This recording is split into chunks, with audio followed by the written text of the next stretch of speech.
ಅದ್ರ ಬಗ್ಗೆ ಮಾಹಿತಿ ಇಲ್ಲ. ಮಾನ್ಯ ರಾಮಲಿಂಗಾರೆಡ್ಡಿ ಅವರ ಜೊತೆಯಲ್ಲಿ ಮಾತನಾಡ್ತಾರೆ.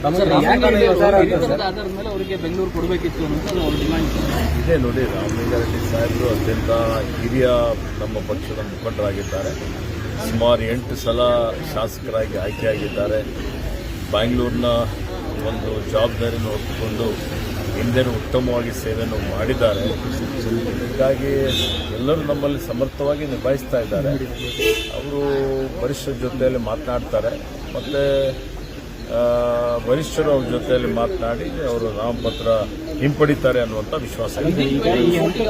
ಮುಂಚೆನೇ ಅವರು ಸಮಾಧಾನ ಮಾಡಬೇಕಾಗಿತ್ತಲ್ವಾ? ಸಿಎಂ ಆಗಲಿ ಹಿರಿಯರಾಗಲಿ ಎಲ್ಲ ಮಾತಾಡಬೇಕಿತ್ತಲ್ಲ. ಎಲ್ಲ ನಮ್ಮ ಪಕ್ಷದ ಆಂತರಿಕ ವಿಷಯಗಳಿದ್ದಾವೆ. ನಮ್ಮ ಪಕ್ಷದ ವರಿಷ್ಠರು ಇದನ್ನು ಸರಿಪಡಿಸ್ತಾರೆ. ಬರ್ತಾ ಇದ್ದಾರೆ. ರಾಹುಲ್ ಗಾಂಧಿ, ಖರ್ಗೆ ಅವರೆಲ್ಲ ರಾಜ್ಯದಲ್ಲಿ ಬಂದಿದ್ದಾರೆ. ಆ ಟೈಮಲ್ಲೇ ರಾಜೀನಾಮೆ ಕೊಟ್ಟಿದ್ದಾರೆ. ನಿಮಗೂ ಒಂಥರ ಹೈಕಮಾಂಡ್ ಅದ್ರ ಬಗ್ಗೆ ಮಾಹಿತಿ ಇಲ್ಲ. ಮಾನ್ಯ ರಾಮಲಿಂಗಾರೆಡ್ಡಿ ಅವರ ಜೊತೆಯಲ್ಲಿ ಮಾತನಾಡ್ತಾರೆ.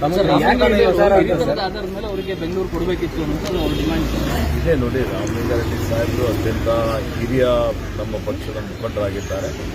ಸುಮಾರು 8 ಸಲ ಶಾಸಕರಾಗಿ ಆಯ್ಕೆಯಾಗಿದ್ದಾರೆ. ಬ್ಯಾಂಗ್ಳೂರಿನ ಒಂದು ಜವಾಬ್ದಾರಿಯನ್ನು ಹೊತ್ತುಕೊಂಡು ಹಿಂದೆನೂ ಉತ್ತಮವಾಗಿ ಸೇವೆಯನ್ನು ಮಾಡಿದ್ದಾರೆ. ಹೀಗಾಗಿ ಎಲ್ಲರೂ ನಮ್ಮಲ್ಲಿ ಸಮರ್ಥವಾಗಿ ನಿಭಾಯಿಸ್ತಾ ಇದ್ದಾರೆ. ಅವರು ವರಿಷ್ಠರ ಜೊತೆಯಲ್ಲಿ ಮಾತನಾಡ್ತಾರೆ, ಮತ್ತು ವರಿಷ್ಠರು ಅವ್ರ ಜೊತೆಯಲ್ಲಿ ಮಾತನಾಡಿ ಅವರು ನಾಮಪತ್ರ ಹಿಂಪಡಿತಾರೆ ಅನ್ನುವಂಥ ವಿಶ್ವಾಸ ಇದೆ. ಮುಂಚೆನೇ ಅವರು ಸಮಾಧಾನ ಮಾಡಬೇಕಾಗಿತ್ತಲ್ವಾ? ಸಿಎಂ ಆಗಲಿ ಹಿರಿಯರಾಗಲಿ ಎಲ್ಲ ಮಾತಾಡಬೇಕಿತ್ತಲ್ಲ. ಎಲ್ಲ ನಮ್ಮ ಪಕ್ಷದ ಆಂತರಿಕ ವಿಷಯಗಳಿದ್ದಾವೆ. ನಮ್ಮ ಪಕ್ಷದ ವರಿಷ್ಠರು ಇದನ್ನು ಸರಿಪಡಿಸ್ತಾರೆ. ಬರ್ತಾ ಇದ್ದಾರೆ. ರಾಹುಲ್ ಗಾಂಧಿ, ಖರ್ಗೆ ಅವರೆಲ್ಲ ರಾಜ್ಯದಲ್ಲಿ ಬಂದಿದ್ದಾರೆ. ಆ ಟೈಮಲ್ಲೇ ರಾಜೀನಾಮೆ ಕೊಟ್ಟಿದ್ದಾರೆ. ನಿಮಗೂ ಒಂಥರ ಹೈಕಮಾಂಡ್